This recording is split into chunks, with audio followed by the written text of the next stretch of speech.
Welcome to the Quest Forums channel and to According to Mark, our ongoing study of the second gospel.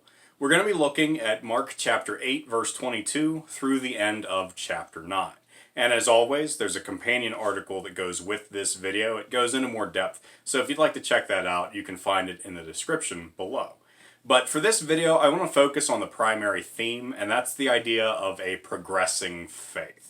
And it begins right away in chapter 8 verse 22. There's a story about another healing that Jesus performs, where he returns sight to a blind man. Now, it is an odd story. First of all, the method that Jesus uses, I have no idea what to say about it, what that means at all. So if you have any insight on that, actually feel free definitely to share that in the comments. And as for the fact that it's a two-stage healing, that has brought up a lot of questions. Some people take that as Jesus failing to perform the healing. But that's not the point, and that I can say, is because it's more about the illustration. It's about the fact that faith is this way, that we begin to see, but the things of God are fuzzy. So we have to continue to rely on Christ in order to gain clarity. And this continues with the very next story, where Jesus asks his disciples who he is. And Peter responds in chapter 8, verse 29. He says, "You are the Messiah." So Peter has had this amazing insight. He's understood one of the truths of God, the fact of who Jesus is.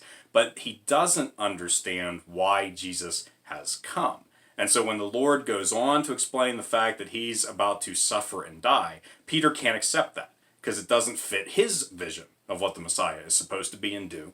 And so he argues with Jesus, and he basically tries to pick him up. He seems to think that Jesus has a defeatist attitude.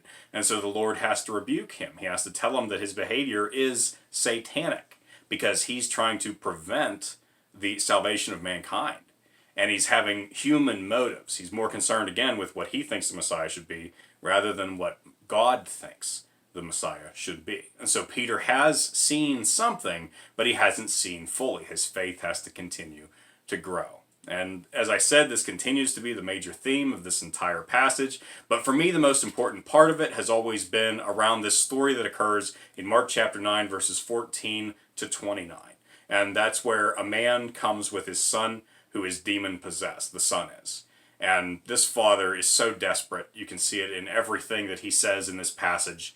And he's just done everything he can. He's gone everywhere he can to try to get some help for his boy, and no one has been able to do it.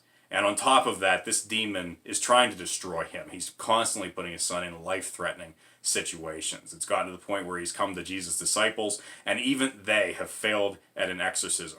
And so he's at his wit's end. He doesn't know what to do, what to believe can be done. And so even when he talks to Jesus himself, he begs for help, but he qualifies it, because he figures nothing can be done at this point. And he says, "Help us if you can."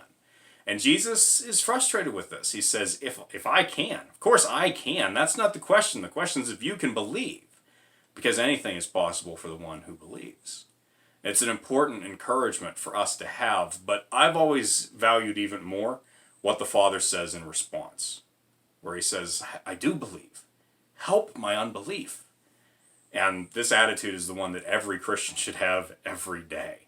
This is something that we should be living by, because this is what the Christian life is like. We do believe. If we've come to Christ in faith, if we've trusted in him for salvation, we do believe in him, but we still have unbelief that comes about day by day as we have to face the world and as we have to face our own old natures. And those things drag us down, and they cause us to lose sight of God and of what he wants. And if we want to get past that, the only way to do so is by turning to God. It's by turning to Christ and asking for help to see what he wants us to see and to follow him faithfully. That is how we have to live our lives.